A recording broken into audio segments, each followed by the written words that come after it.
Aperture.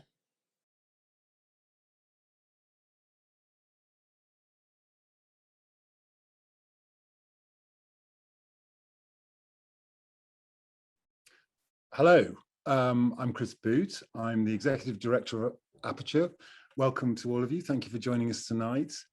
For anyone not familiar with Aperture, we are a multi-platform, not-for-profit publisher presenting photographers and thinkers who are contributing to the story of photography and helping shape our understanding of the world. Tonight's program is the first event in our series celebrating the New York issue of Aperture magazine, and I am thrilled to warmly welcome Jamal Shabazz and Tanisha Ford, who will lead a conversation with Jamal about his work. Tanisha Ford is a writer, cultural critic, and professor of history at the Graduate Center at the City University of New York. She is author of Liberated Threads, Black Women's Style and the Global Politics of Soul, and Dressed in Dreams, a Black girl's love letter to the power of fashion. She is co-author with Deborah Willis of Kwame Brathwaite's Black is Beautiful, published recently by Aperture, and co-founder of Textures, a pop-up culture lab creating and curating content on Black design, material life, and the built environment. Jamal Shabazz is a documentary fashion and street photographer who's photographed in New York City for, I think it's about 40 years now. His work is featured in 10 monographs of his photographs, and he's been widely exhibited worldwide.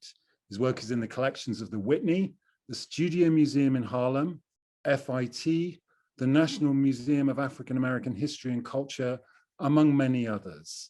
His work describing Black experience in New York City, in particular, is now regarded as being a really important contribution to the story of the city, as well as to the story of photography.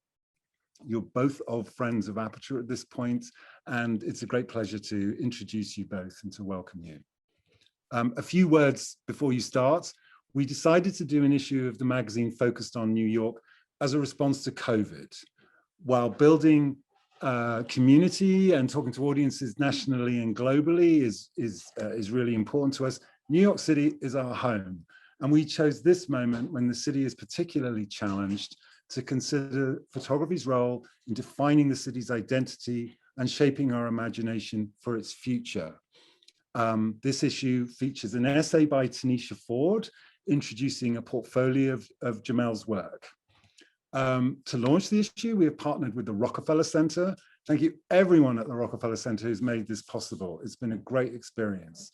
Alongside a pop-up Aperture space and store, the Flag Project 2021, and programming Zoom from the Rock, we have rolled Jamal's work and his subjects from the 80s and 90s out of the magazine, back onto the city streets, so to speak, in the form of light boxes on Fifth Avenue and at Rockefeller Plaza. Those of you who can, please come see Jamal's work there and stop by to say hello to Aperture in person. The installations run until the end of April. And thank you again, Jamal, for all your work on realizing this. It has been a great personal pleasure to work with you on this project. I need to tell you that programming for Aperture's New York issue is made possible by and in collaboration with the Rockefeller Center. The issue is also supported by the Kanakia Foundation, John Stryker and Slobodan Rangelovic, Judy and Leonard Lauder, and Lamont Editions. We are also very grateful to the New York City Department of Cultural Affairs and the New York State Council on the Arts for their support of Aperture's public programs. Tonight, you can get discounts on the New York issue of the magazine and on magazine's subscriptions. You can find the discount code in the chat. Tanisha will take questions at the end of the event or at the end of their conversation. So please post your questions along the way in the Q&A box. Tanisha and Jamal, welcome again. The floor is yours. Thank you.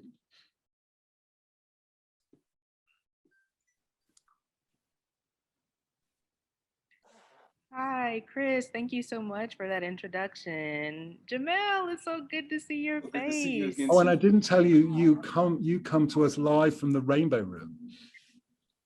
Yes, I was gonna say that I am. I am streaming live from the Rainbow Room. I want to thank everyone at Aperture for making this happen, and thank you to everyone at the Rockefeller Center staff for hosting me. I'm in the very room where I believe the Golden Globes were hosted not too long ago, the Rainbow Room. And it's just a real pleasure to be in conversation with you, Jamel. And I'm going to be speaking with you tonight, of course, as a scholar, as a historian, as someone who studies visual culture, but first and foremost, as a fan and as a daughter of hip hop. So I'm looking forward to engaging with you. We've had the opportunity to speak, of course, as we were working on the piece for the issue, but I really have some other questions that came up for me during that writing process. The more I got to know you and your work. And so I really want to start by talking about this word alchemist. I named the piece The Alchemist because of something you said during our first conversation when I asked you, how do you classify or categorize your work, or how do you want people to understand you as a photographer? And you said that you're an alchemist. And that for me became something that could be powerful enough to frame the entire piece around. But I was wondering if you could say a bit more about what it means for you to be an alchemist, what that word means for you as an artist, as a man, as a Black man. I like to first mirror what you shared in regards to Aperture and the Rockefeller Center. I think, both are organizations for the hard work and dedication you put into making this event possible. And Tanisha, I thank you so much for lending your voice, to participate in both this conversation, but also in the Aperture issue. So thank you so much. And thank everyone in the listening audience for making time out of your day to join us in this very important cipher. But in regards to an alchemist, I start looking at my life as a traveling man, one who has been on this journey for a long time. And as I start to better understand my purpose in life, it all started to come more clearer to me a couple of years ago. And I realized that I've been on an extensive journey since I was about 9 years old. Ever since I picked up the book Black and White America, it introduced me to a world that I wasn't aware of. And then a few years later, when I picked up the camera, it's like the camera became a compass that started to guide me into these different paths where I met so many amazing people for so many years. So in the beginning, I viewed myself as a photographer. I was out there, I did fashion, I did street, I did documentary, but I didn't want to get caught up in that whole debate about photography. It's like, I've done that already. My path is so much deeper than that. Photography is one thing, but I have been given the divine gift of vision, and I've been put on this path for a reason, being a child in the 1960s. And I felt that I had a responsibility to my generation and those that paved the way for me to continue on this path in preserving our history and culture, and at the same time connecting with people and gaining their oral history to make sure that our history is preserved for future generations. As an alchemist, I view myself as one who has the ability to freeze time and motion.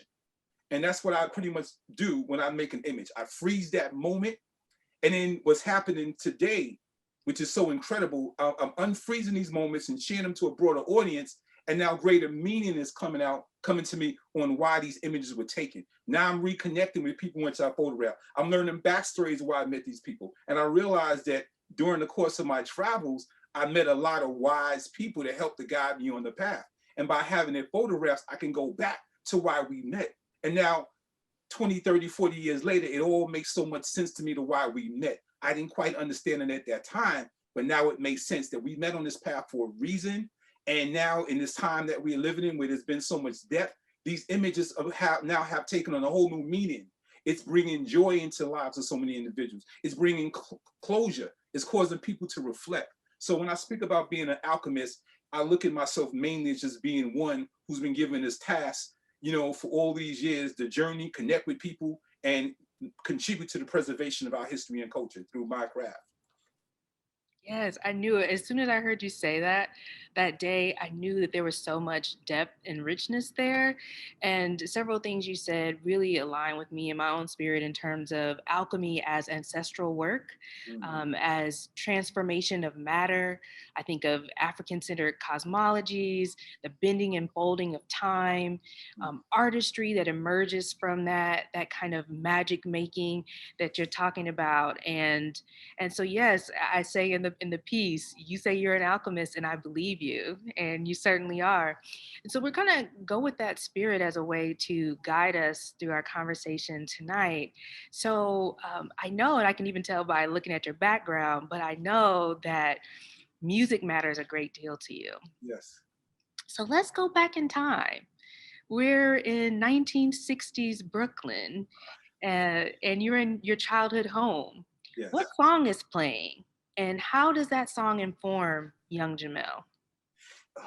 At that time, there's a lot of music playing, but looking at that particular time period and my parents, more than likely it was the Supremes. The Supremes, the Temptations, the Four Tops. But it was something about the Supremes that really resonated with me because my mother had four sisters, and they reminded me of the Supremes. They would mirror them in their singing and in their dance. So that was pretty much the frequency within inside my home. You know, I grew up in South Brooklyn, the Red Hook housing area. I had a mother and father. I had cousins and grandparents that lived in the community. And it was a very interesting time. Of course, the war in Vietnam was going on. The civil rights movement was in full swing. And I'm trying to make sense of everything that's going on around me. And it was the music that, in a sense, kind of like informed me of what was going on. You know, not only the songs that were being sung, but the album covers and the messages that were on the album that really grabbed me as a young child. And I became very curious on what was going on. You know, I remember the song War. And with the Vietnam War going on, that particular song gave me a greater understanding of what was going on around me. Because mind you now, my parents never spoke to me about the civil rights movement, nor did they speak to me about the war in Vietnam. And I wasn't really getting education in my private school. So I had to find other ways to be informed. And the music pretty much really educated me to what was happening at that time. And I took every song in thoroughly. You know, from the Four Tops, Reach Out and Touch, Main Ingredient, you know, all those groups really resonated with me. And then we had the television programs that came on like Soul, where I had an opportunity to see these artists perform and just gauge a greater understanding of what was going on, not only in my community, but the broader world. So music was definitely essential. I had an older sister that would go out and get the 45s from the local record store every week. You know, she would get a little paycheck, and that was a really big thing for her. So through her love for music, I was informed to the music that a lot of the older people listen to, or a little bit older than me, should I say. And at the same time, through the music of that era, the protest music, I also learned about love early on. I took to the love songs of that era, you know, the Blue Magic, the Black Ivory. So it was a combination of love songs and protest music that really kind of like started to give me a balance at a very young age, introducing me to like so much. So it was something about that special music of that era, in addition to the Jackson 5. When that cartoon came on early on, that really hit me hard because now I'm looking at young people that look like me. And finally, I have a cartoon that speaks to my nature. And I love the Jackson 5. Michael Jackson, for me, was somebody who could have been my friend. And when I looked at Jermaine playing the bass guitar, that inspired me to want to pick up the bass. So, you know, looking at artists back then, they seemed to be cool. So I said, let me get a bass and just mirror Jermaine. And that took my music to another level right now. Yeah, you know, similarly, I grew up in a home with tons of music, soul, jazz, funk. My father loved music, and he had tons of records, and I still have some of those albums and album covers at my house now. So I understand how music can give you an education and how those album covers are a form of art that you can display in your home and that have a lot of personal meaning for the folks who own them. I know that your father was also a photographer, and so and an avid reader. So I'm wondering, like, from a young man moving into from childhood into adolescence, did you always know that photography would be a part of your future? And when was the first time that you picked up a camera seriously? Yes, my father was a professional photographer. He picked up the craft when he went in the Navy. He enlisted at 17 years old in the 1950s, 1954.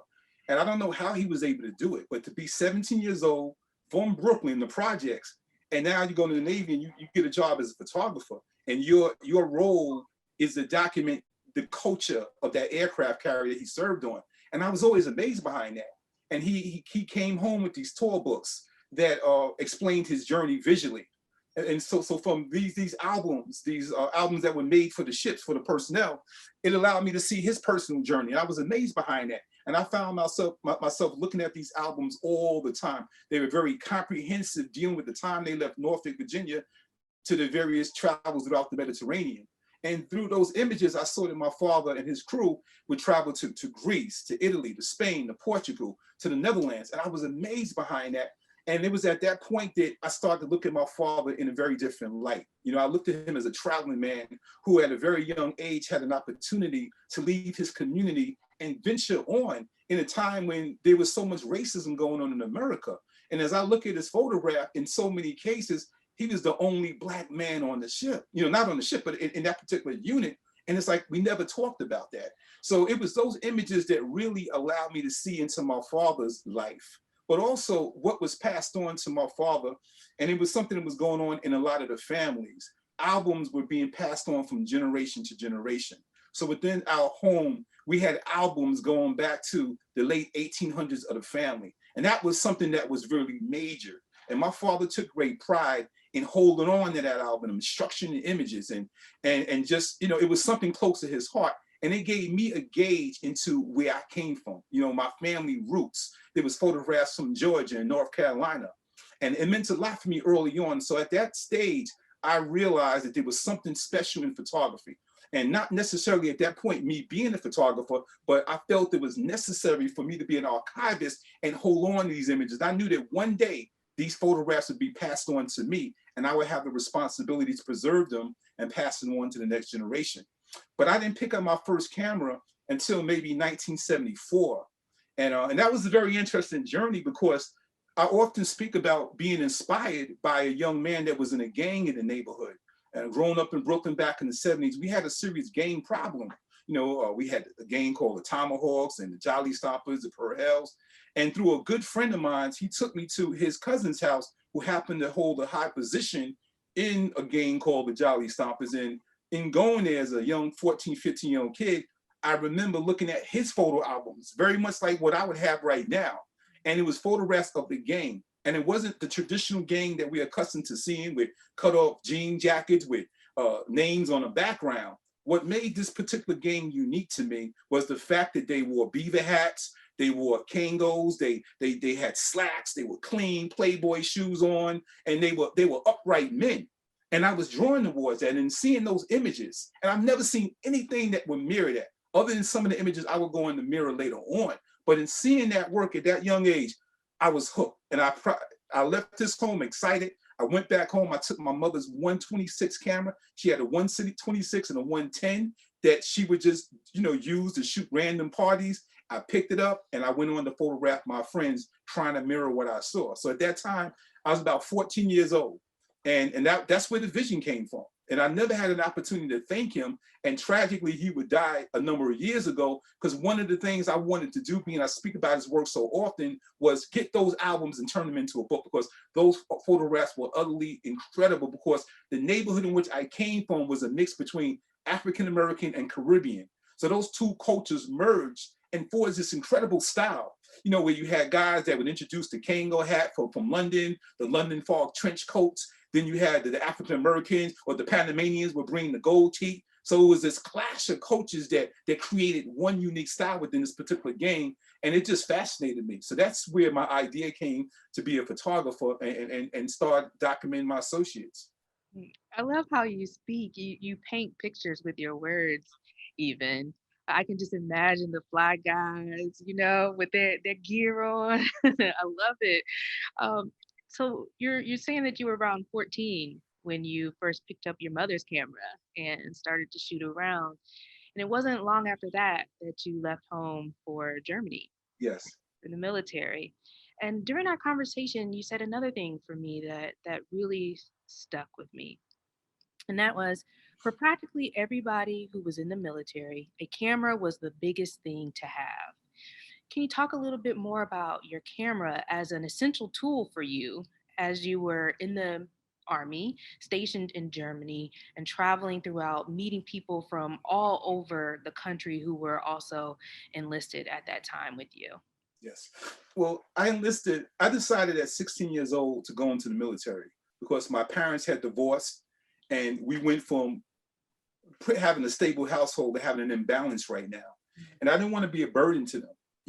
Once they divorced, I started to go astray in the street and I needed to have foundation. And being that a lot of the men in my family had served, they were in Germany, I decided that I needed to get away. So me and my good friend, we decided that we were going to join. So at 16 years old, we hooked up with a recruiter and we decided we were going to spend 20 years in the Army. So that was our idea. We figured we could join at 17, get out at 37 years old, be retired and move on. But luckily we didn't make that decision. We said, let me just work with the 3 first. Well, my partner ended up staying, but I decided to join. And let me just figure this one. It's such a complex story. So I enlisted on my 17th birthday, July 13, 1977, the day of the blackout. Luckily, I had turned 17 before I went in. So that date was so important to me. And ironically, that was the day of the blackout where you had all that chaos going in New York. Luckily, the fact that I was going in the military, I was able to escape that. And I went in at a really good time because it allowed me to avoid a lot of that chaos and confusion that was going on in the street. I got my orders. I first went to Fort Dix, New Jersey. I would proceed to go to Fort Benning, Georgia for infantry school. After the completion of infantry school, I was assigned to being stationed in southern Germany. This is 1977. The war in Vietnam had ended 2 years prior. So I felt it was a safe time to go in. Mind you, now my father disapproved of it. And I never understood why he was totally against it. My mother had to sign me in against his wishes, but she knew it was the better move for me. But my father, having suffered during his time in the military and understanding what the Vietnam War did to so many men, he was totally against it. But I felt I needed to get away. And it was something that was very important to me, because Germany changed my life. That's when I really start to understand, that's when I got on a broader path. Because now I'm in a foreign country, a country that was once at war, a country where there's still a lot of scars that exist in, and I'm 17, but my horizon is beginning to broaden. And it was a very deep experience for me because it put me in a whole nother space. It placed me in a position to meet people from all over the United States, and that was a blessing for the very first time, because prior, I never really left New York before. But now, not only am I out of New York, but I'm in a foreign country. And that was a joy because I met so many amazing people that helped to guide me on the path. And in what you said earlier, I spoke about the camera and how important it was, but that was the generation that preceded me, because in a time before cell phone technology and digital photography, the veterans of Korea and World War II, they all had cameras. My grandfather, his brothers, and my uncles, they all had cameras. Unfortunately, I wasn't taking images when I was in Germany. It was a short pause when I was there, and I was taking everything in. What I embraced more when I was in Germany was music. Music was a big thing. What the computer is to us today was what stereo equipment was to the soldier in Germany. So being over there, we had a post exchange store, and I would buy a lot of music. I had my reel-to-reel. I would make music. I got heavily into music over there, and that's when the music really informed me and guided me. And at the same time, being I left school early, I was determined to go back to school. So I spent a lot of time in the library trying to educate myself, become a better person. So that's when I think about Germany. That was pretty much my experience. It opened me up to a whole nother world because I was introduced to racism for the first time. I was introduced to the struggle between Northern Blacks and Southern Blacks. It's like it was a whole new horizon when I stepped into this arena, because it was a different world. And I didn't realize it was just so much conflict going on, because you're taking a bunch of people from all over the country, pretty much teenagers, and putting them together in one place. People that you had some whites from the South who've never really seen Black people before. And you had Blacks from the city that never connected with Southern Blacks. And then you had Northern Blacks that felt they were better than Southern Blacks. So it was a very interesting dynamic that I was trying to navigate through. But what really brought us all together, not really all of us, it was something about that music that we all embraced. And it gave us a sense of peace and calm.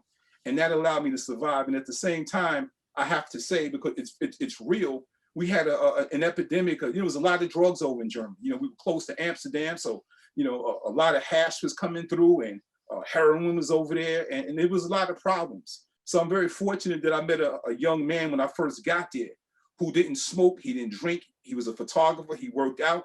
He put me under the wing, And he helped to guide me on a path that allowed me to avoid a lot of that. So when I look back at my time in Germany, like I said, I was a young 17-year-old kid just trying to figure out life. And I just used that as an opportunity to take in as much as I could, because my objective was to become back a better man. Let me survive this ordeal, so when I returned back to New York, I could do work that needed to be done. And each year I became wiser and wiser and wiser, because I started reading more.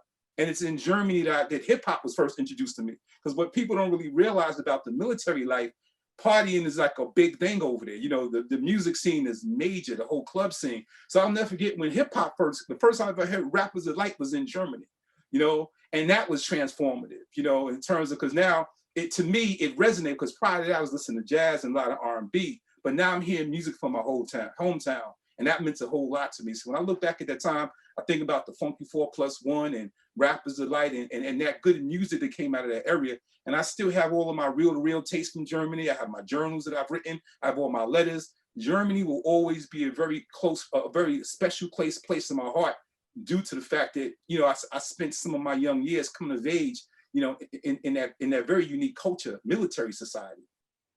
Yeah, you know, and you said that you came home a revolutionary, you know, and I liked hearing you say that all the things that you were reading and listening to and seeing, um, and and I guess I didn't realize until just now that it was in Germany that you first heard a song that would be embraced as early hip hop.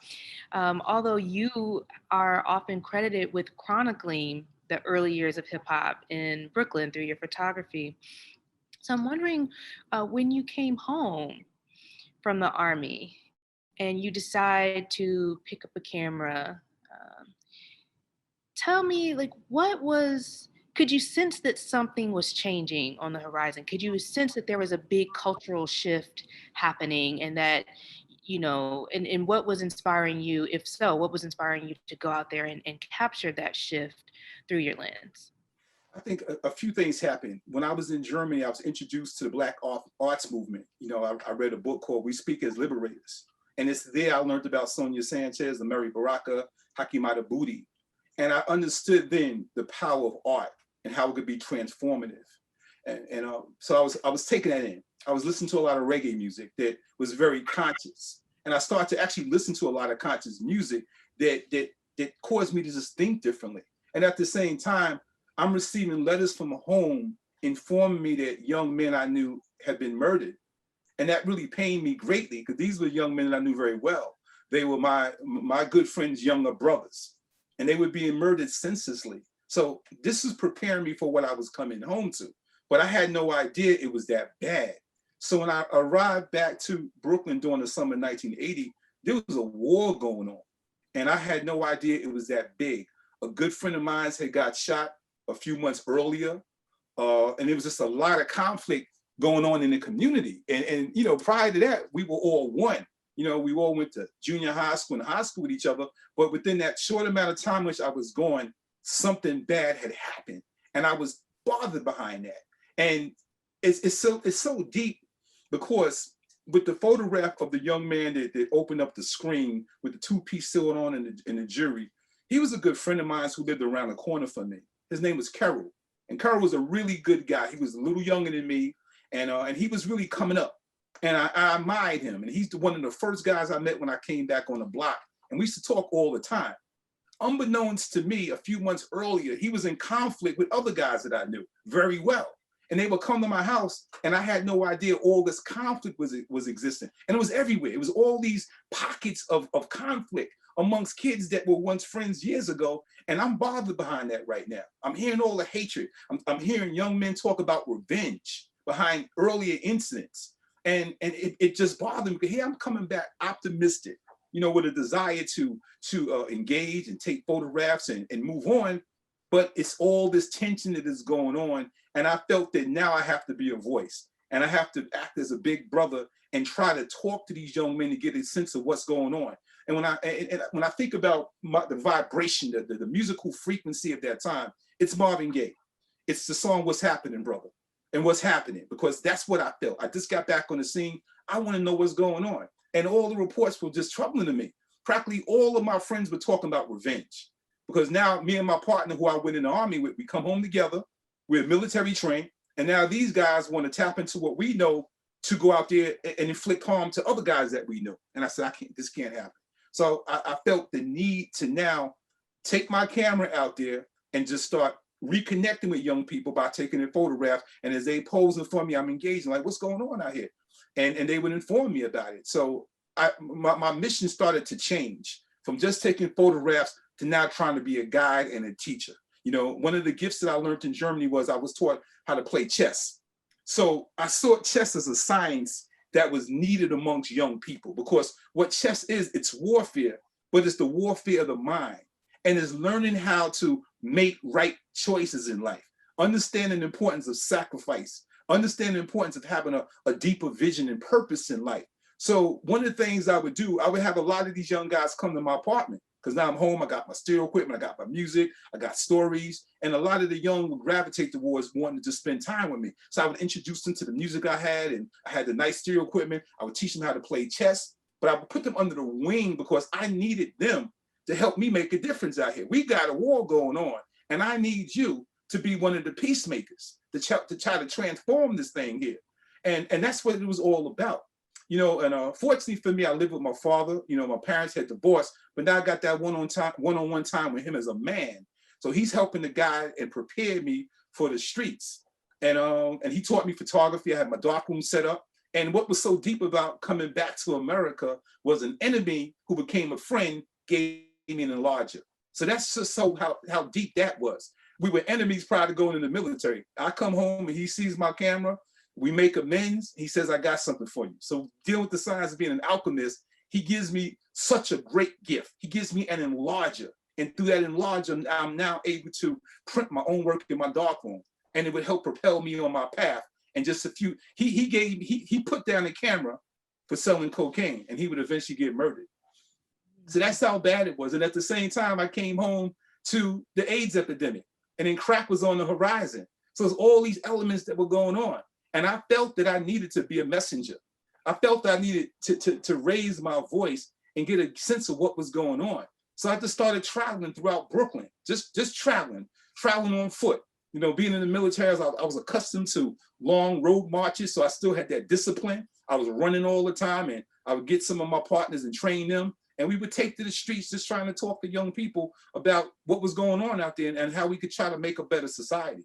So that's what it was all about. So when I speak about being a revolutionary, it's like I had a whole transformation of my thinking, because prior to me going to the military, I lived in a state what I call triple darkness. I was blind, deaf, and dumb. You know what I mean? I was drinking Old English, malt liquor, and I was killing myself slowly.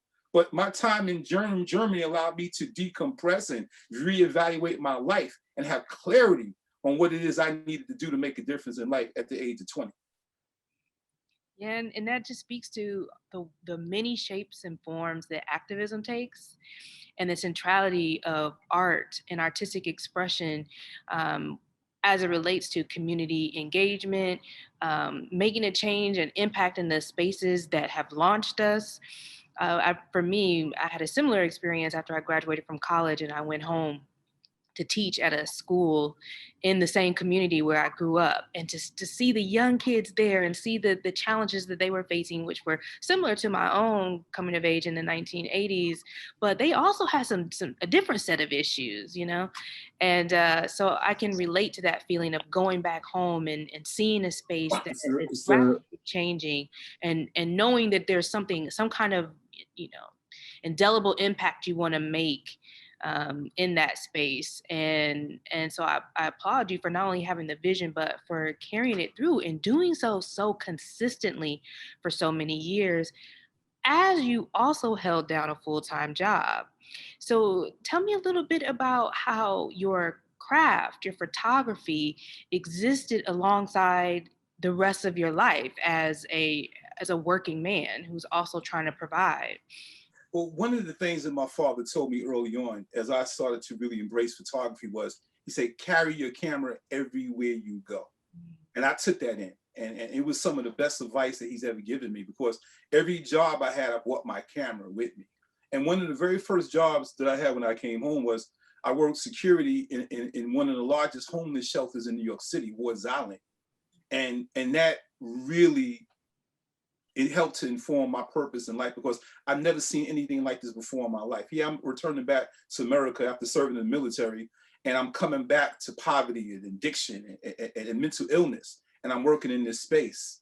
And I start to document that, so that was one of my early jobs that I had, and I just felt the need while I'm working, let me document this experience, because what I wanted to do also, I never want to be without memory. So one of the things I did when I came home, I said, I'm gonna have me a visual diary and document my whole experience, because when I was in Germany, I often reflected about New York, the trains, the buses, what it looked like. And I promised myself over there, when I come home, I would never be without memory. So when I came home and I would have my camera everywhere I went, I just documented my world. And when I look back at those images now, it's just a really deep thing to just see, the encounters that I've had in my life from working in that shelter and looking at these young men I would meet that were going through struggle and needed guidance. So I used that position not only to work, but I felt that, again, it was a path that I was on, and I needed to see these things, and I needed to document it to inform young people I was teaching about homelessness and despair and mental illness. And I would carry that on throughout my 20-year career in corrections as well. From the moment I was called for that job to the day I retired, I always had my camera on me, documenting that experience, because I knew that that time would eventually be up, and I needed to have memories of that experience. And this wasn't about wanting to be a photographer. It was just mainly because I wanted to have memories. I wanted to have that visual diary that I could reflect on as time went on. Mm-hmm. So my previous question and also what your response makes me think of, really, these are questions that are for the emerging artists who might be in the audience with us tonight, people who are, pursuing and honing a craft that they hope one day might be the main thing, but for right now, it's a thing that they're doing alongside holding down a job that's paying the bills and putting food on the table. So I'm wondering, when did the turning point come for you? Because everything you've been saying is that your photography is a part of a larger mission that you have for community, for change in the community, something that's spiritual, something that's political and revolutionary. And so I'm wondering, when did it go from being those things to also being a profession for you, or the "Mama, I made it" moment, as I call it, where you start, where now you're a sought after photographer? That came many years later. I think that what was happening in the 1990s was the crack epidemic had really hit the community really hard. Crack and AIDS is there now.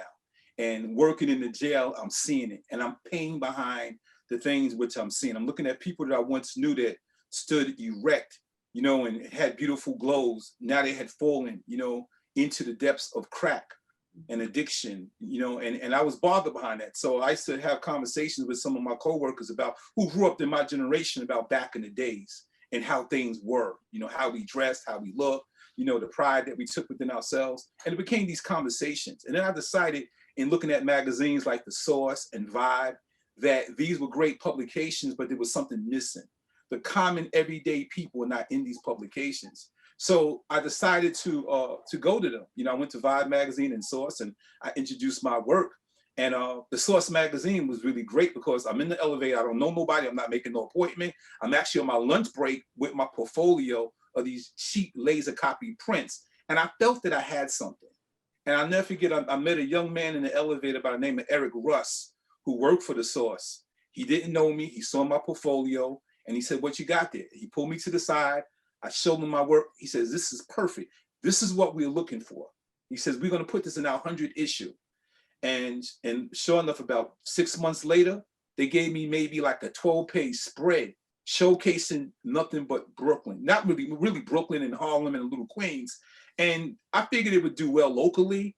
And what it did, it caused this immediate reaction all over the city where people were going to get the magazine. It sold out because people were seeing real individuals from the neighborhood. A lot of them have elevated from being teenagers to going on to be, really prominent individuals. And the magazine sold out not only in New York, but it had a lot of impact throughout the country and even outside the country.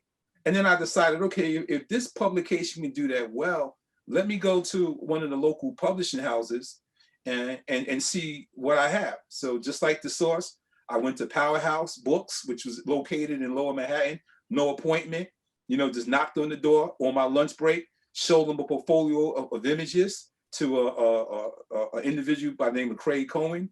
He looked at the work and said, this is what we've been looking for. He says, your book will be out next year. This is in 2001. 2001, Back in the Days came out. You know, we sat and we talked about it. I figured that Back in the Days was the perfect title. You know, and I didn't know what I was doing. I actually just dismantled photo albums that I had of images. Basic 4x6 prints, nothing custom done, just images out of a book. I put together, you know, I was able to just dissect them, put them together, came up with a title. I'm grateful for Fab Five Freddy, who was willing to write an introduction. And we did it. I felt it would just be a book that would do well locally, but I had no idea that the book would resonate with so many people around the country. And that really helped to propel my career. And I had no idea what I was doing. It was just something I had in my heart. I had a sense of confidence that I had something special here, but I had no idea that that book would do as well as it did. I think the first edition sold out in 2 months and the second edition sold out in 2 weeks. And I think we are now on maybe 6 editions possible. So it went on well in just basic photographs. I never even felt they were my best images. I felt they were just basic snapshots, but it worked. And it made a difference because it reinvigorated the spirit of a lot of people who had fallen victim to crack and had suffered loss. It was something about these images that served as a form of medicine that helped them heal and look at life from a different perspective. So I realized at that point that I have something here. So true. And that's where I first encountered your work on the pages of Vibe magazine, which I loved and devoured every time a new issue came out. But there's something about your photos that are so musically inclined that when I see them, it just makes me want to do the Reebok, right? Like, I'm like, you just really captured the spirit of the era, of the culture. You photograph Black folks so beautifully. As you said, there's so much, you know, pain and devastation that was happening in our community, but you capture our love, our joy, our pleasure. And I love that about your photography. And I think that's really why it resonates with so many of us, and also with people who didn't live through that era, but want to understand something about that time period.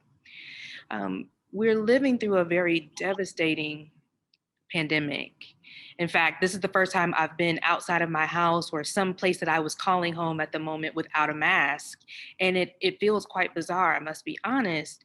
But when I spoke with you, you made sure to tell me that you've lived through a moment like this again, which you've mentioned. You lived through the crack cocaine crisis and the AIDS crisis as well. And so you've seen this kind of calendar of loss, if you will, that we're kind of living through in this moment. You've experienced that before.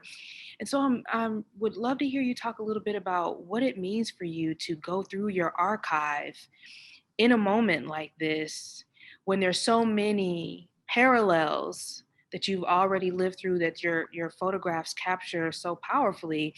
Are there any amazing discoveries or finds that you've had since you've been re-encountering yourself through those frozen bits of time that you captured in the 80s and 90s?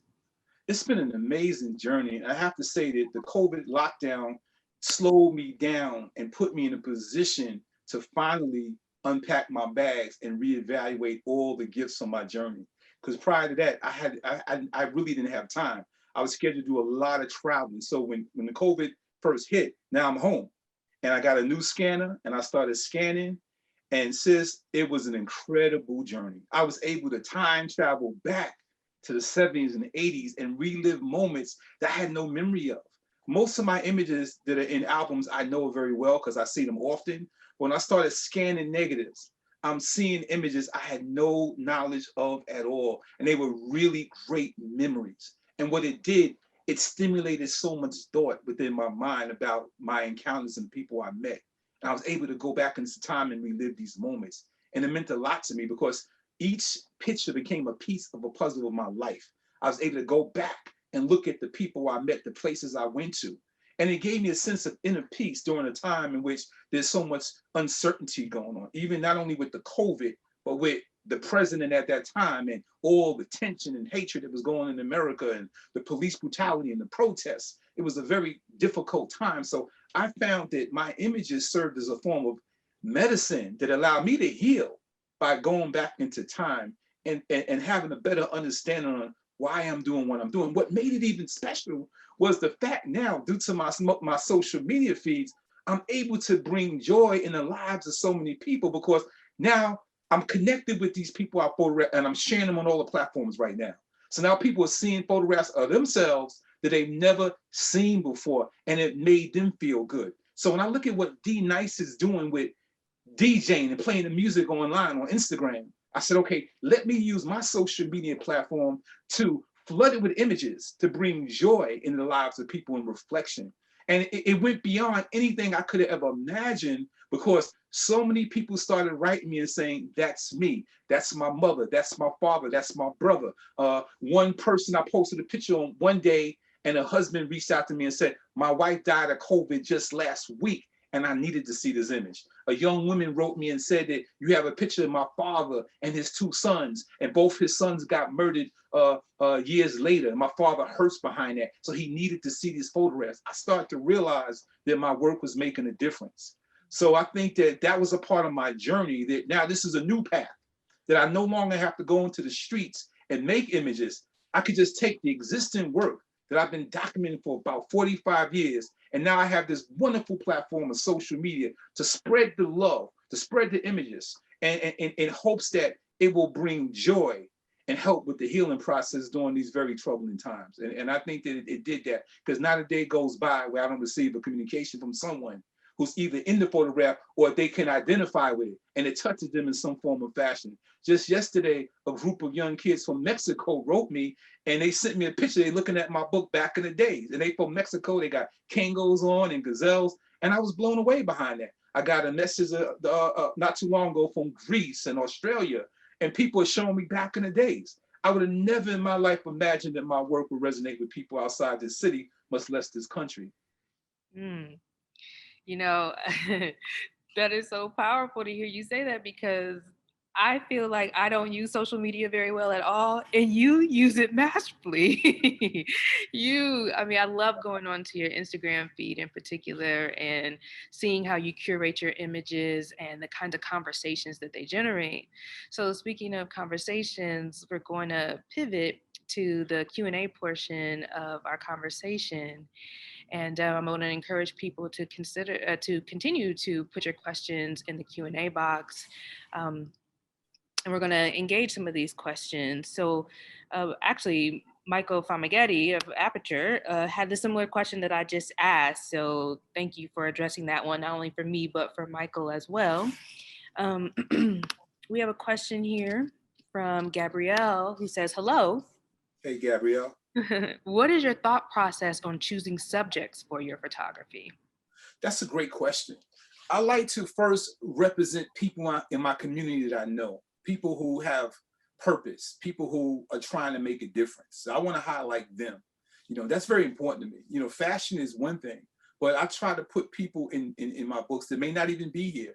And I promised them that I would secure the legacy. So when I put a book out, I want to have those type of images in it first. The fact that these people no longer here, to honor their memory.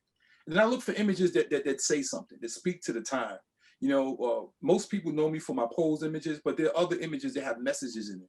And that's very important for me to convey messages that inspire a spirit of hope and love. So that's a very important element, love.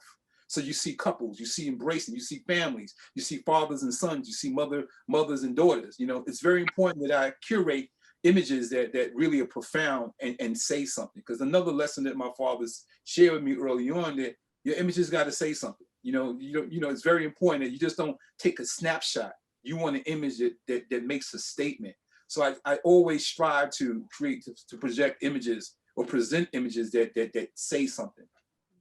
And I love the way you do that and how you incorporate elements of Black vernacular photography. You can see the spirit of the photo album, the family photo album, and how that lives through the way you approach art and also the way you approach Black portraiture.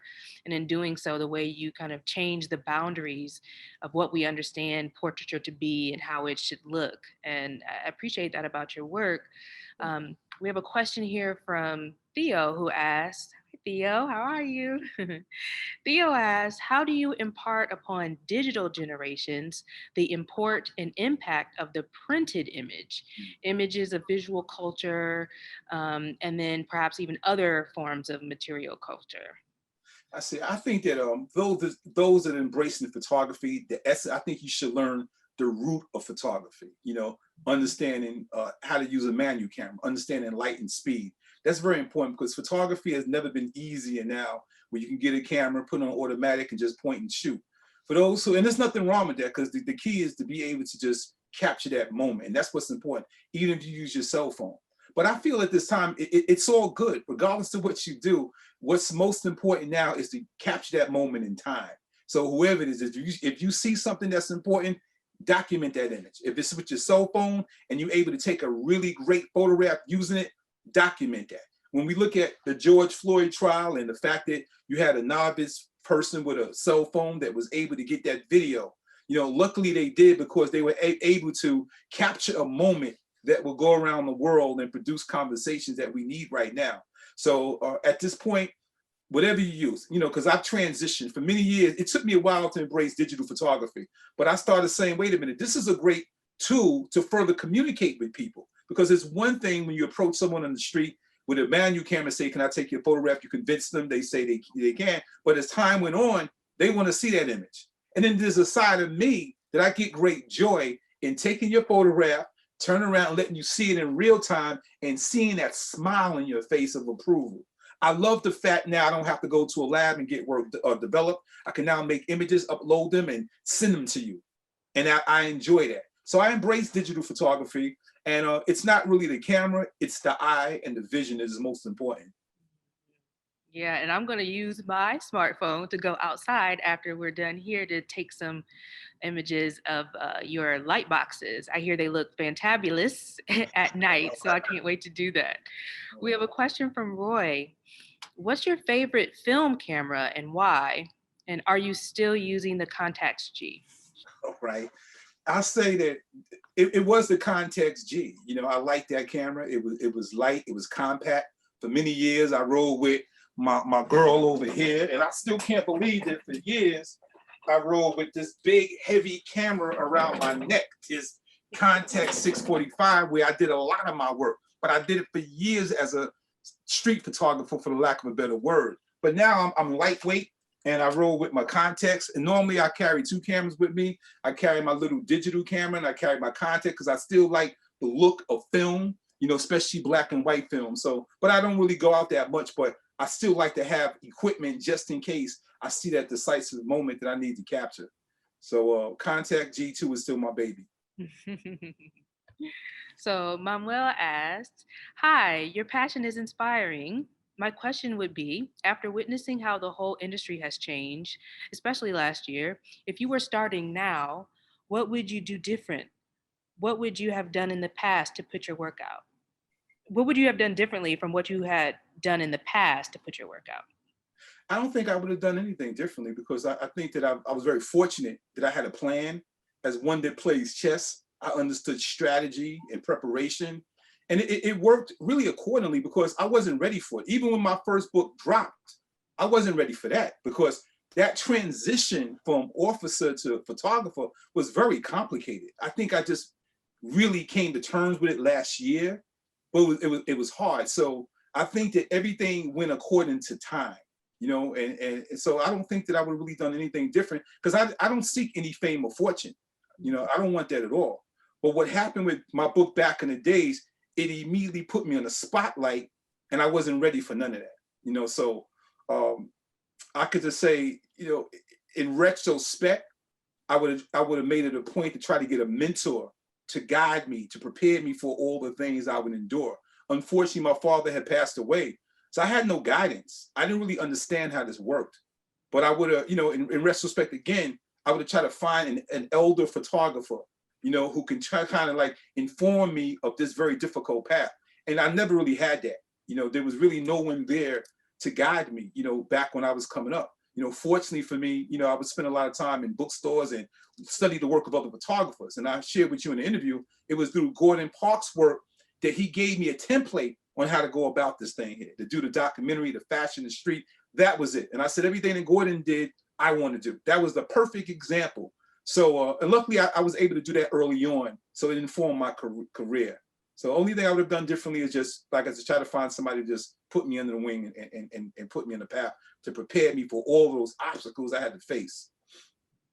Shout out to Gordon Parks. I love seeing him over your shoulder. He's always with me. So I'm trying to scroll deep into the chat so that people who enter their questions more recently can have their questions answered as well. So we have a question from Marcus. What artists are you following today, particularly in New York or locally, but also beyond? Wow, there's so many. I mean, what I'm amazed about with Instagram is that I'm able to now look at the work of so many amazing young photographers in particular. You know, we know about the older ones, but it's these young ones now that are out there in the front lines putting in a whole lot of work. That's why I felt the need to celebrate a number of them on my social media feed, because I said I could slow down. I got to get them some shine because they're doing such important work in all different levels. You know, there's Michael Young, who's an incredible street photographer here in New York City, whose work to me mirrors the work of Roy DeCarava, an incredible young man, you know, who understands light in a way that I've never seen before. You know, there's a woman, Dee Dwyer, out of Washington, D.C., that's documenting her community. There's Michael McCoy, you know, who's out there, and he's a veteran, you know, who documents veterans with PTSD, and he's also shooting in the Capitol. There's D'Amato Di Camalo. I mean, he's an interesting photographer out of Brooklyn, you know, and it's just so many. You know, Terrence Jennings, a good friend of mine, Russell Fredericks, Salima Ali, you know, Layla Baran, so it's just so many, you know, that are out there putting in work. I can't. It'd be a disservice for me to try to name all of them because there's so many of them. But I'm just impressed with a lot of these young ones that are out there every day who love this craft, and not only are they in it to just capture the time, they're trying to make a difference out there too. They're striving to use their platform and their vision to address issues that need to be addressed right now. And I really appreciate that. You know, it's bigger than just getting that moment right now. It's about mentorship. It's about giving guidance and giving back. And that's what I like to see within a person's work. You know, the photograph is one thing, but I want to know, what are you doing? Are you engaging young people? Are you trying to pass this craft on to the next generation? That's what's important. And one of the things I have to say, also, I was very fortunate. We have an event here in New York called Photoville, and I was given an opportunity to curate a show. And that really allowed me to bring in talent, you know, from all over the country and parts of the world under one umbrella, under a show called Perspectives. And that was one of the highlights of my career as a photographer, to now present a platform for others to come and share their work. And that meant a lot to me because there's so much talent out there. And each artist that was a part of it, they shared something very special. They dealt with issues that needed to be addressed, from albinism to racism, to police brutality, to love. You know, so I've just felt good that that opportunity was presented to me, where I could just create a platform for others that have important voices and may not have been as fortunate for me to really get out there. So that's what I work really hard to do right now, help to develop the careers of other photographers in a way in which I never really had. So Taylor asks, was there a first image you took where you had an aha moment and realized you'd cultivated your own aesthetic? If so, what was it? Wow. I think that's one of my earlier photographs back in 1974, 1975, when I really started to pick up the camera. And I had posed 3 of my friends on top of this pillar. And it was so beautiful because I was new as point and shoot, but they were elevated, I was low, the clouds were in the background, and it was a really magical moment. And when I saw that image, I said, I could do this right now. I got something here. The composition was right, the light was right. So it's at that point that I said, okay, this is kind of fly. I like this. And it's one of my most important photographs, never been published before. I just looked at it at that time as just a pretty good shot. Today, it wouldn't stand up with my other images, but for me to be 15 years old and capture that moment, that really allowed me to feel that I have potential. That I'm able now to see through my third eye and create something magical. Mm-hmm. Okay, so we have so many questions, more questions than we have time, but there's a couple that I want to get to here. One asks, jokingly, but on Easter Sunday verses, you know, the verses thing that Swiss Beats and Timbaland do you have the Isleys or Earth, Wind, and Fire? Who would be Why are you going to do that to me for? Well, you know what? To be honest with you, it's a draw. It's a draw. I love both of them equally the same. You see, I got my Isley brothers. It's due to the Isley brothers I got into really the Ozzy Brothers and Earth, Wind and Fire, I got into posing images. Come on, you get no better than the Ozzy Brothers. I mean, now I can't say that other than Earth, Wind and Fire, because both of them, their music was great. It resonated well with me. It's the Ozzy Brothers, and it's so much of their music, because I just finished playing Harvest for the World on my on one of my feeds, and that song really touched me, because I feel that every single day of my life, Harvest for the World, we need that. And with Earth, Wind and Fire, that's the way of the world, and so many other songs. So I can't put one on the other. It's a draw to me. I love them both equally the same. They've informed my journey in so many ways, from teaching me about love and spirituality and meditation. You know, so it's a draw, hands down. Yeah. Good question. So that was from John. And so his serious question is, if you could parachute your 20 or 25-year-old self into today's New York City, what would you be shooting? Whoa, that's a great question. Wow, that's so hard to say right now, because when I travel out there, I'm paying with what I'm seeing. But to be honest with you, I think it would be very important to me to document the struggle, you know, the pain, the homelessness, the despair, you know, that exists out there, the mental illness. You know, there are a lot of invisible people that exist that we don't really know about. And I feel their lives need to be documented. And not only documented, but more importantly, I need to engage them and see what I can do to help them. So I think that if that opportunity would, hypothetically speaking, I need to be on the ground to try to save as many lives as I can, because there's a lot of broken people out there. You know, a lot of individuals have no foundation. There are a lot of young people, due to the crack and AIDS epidemic, grew up in foster care, and they had no foundation in their lives. So once they aged out, you know, there was a sense of hopelessness and despair, and they're out there right now. There's a lot of good souls that just need somebody to recognize them. So I think that if I had that opportunity, I would take to the street, you know, like a great photographer, Khalik Allah, you know, who actually documents a lot of people who are going through different changes in their lives, and he engages them, he tries to uplift them. You know, I admire that work. And that's something that I would feel the need to do, especially amongst young people, because they're suffering the most out there right now, you know, who are out there in the street with no place to go, and they need that example. And it's something about the photographer and the camera being a compass that will guide me to them. And I feel like through my photography, I can engage them and use my work as a form of visual medicine to give them some type of balance and direction. So I think that the streets of New York would be the places I would go. There's a side of me that I miss being in the jail, because the jail gave me an opportunity to be in a space where a lot of men can't get away, and you got them still, and you can engage them and give them guidance. You know, I've now been retired 19 years, and there's not a day where I don't think about my time working in corrections, because while I was there, I used that time to be a light, to be a sense of hope. Not only to those that were incarcerated, but some of my co-workers that took on that job just to have some type of balance to maintain themselves. So I think that's another space, despite how violent it is, you know, that's the space that I think I need to be at, you know, working in a mental health unit amongst young men who are going through very difficult times in their lives. So great question.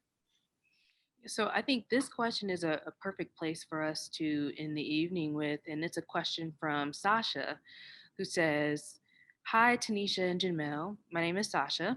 I'm 18, born and raised in New York, and am a huge, all caps, fan of your work, Jamel. Thank you so Your much. work has resonated with me ever since my dad showed me back in the days at 8 years old. No. The spirit and energy in your portraits is absolutely stunning and give me so much hope, especially in times like these.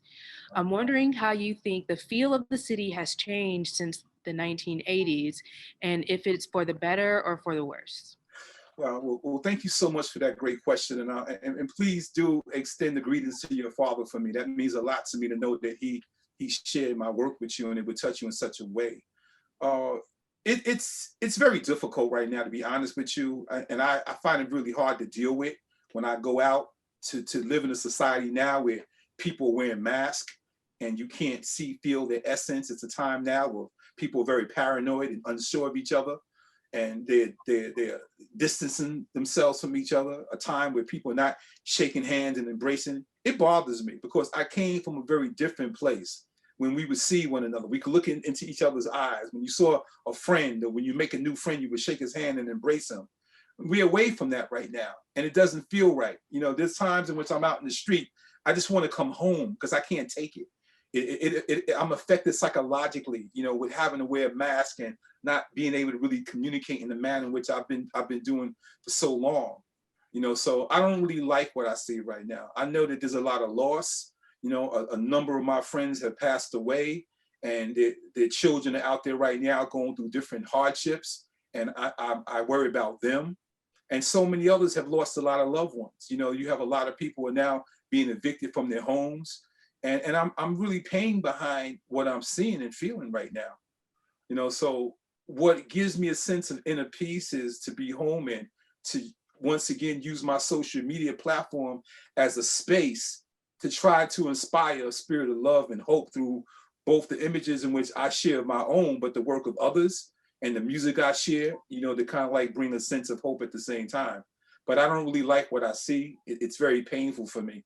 But despite it all, I got to forge on because I've suffered through the heroin epidemic, the crack epidemic, the AIDS epidemic, 9/11. You know, so I'm a soldier at heart, and I got to forge ahead, and I'd have to improvise and adapt to these current situations and continue to try to be a light.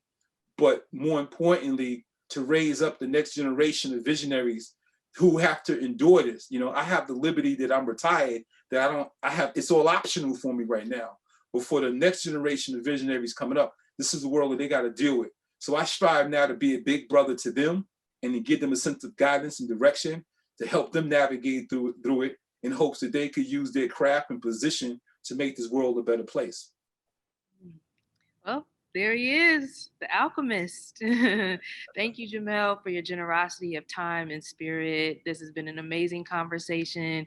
It's just an honor for me to be able to be in conversation with you, to meet you, to engage with you. So thank you. On behalf of everyone in the audience, I say thank you. Thank you, Tanisha, for all the wonderful, wonderful work that you are doing. I spent a portion of my day listening to your conversations, and I'm so inspired behind you. I'm so honored to know you, and it's truly a blessing. So I applaud you for all the wonderful work that you're doing, and I want to learn more about you. I'm going to continue to listen to more interviews. I'm going to pick up more of your books because I really feel that you're onto something so magnificent in terms of the fashion, the culture, Black Power movement, the whole nine. So you're doing such important work. You will always have my support. I'm only an email away, so do holler at me. And I thank you for agreeing to participate in this conversation, in addition to lending your voice in this new issue of Aperture magazine. Thank you both so much. Wow, that I didn't even need to come on screen to really wrap it up because that was beautiful. But thank you both so much for that generous and wonderful conversation.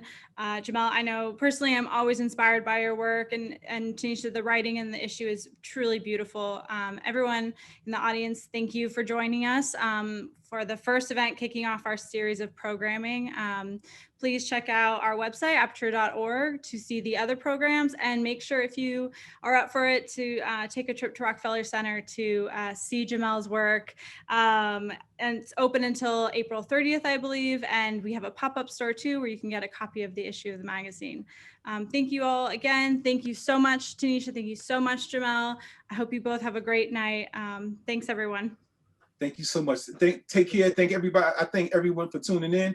I appreciate you. We have the power to make this world a better place. So let us use our platforms, our voices, our artistic ability to try to bring some healing in a world that is in such need right now.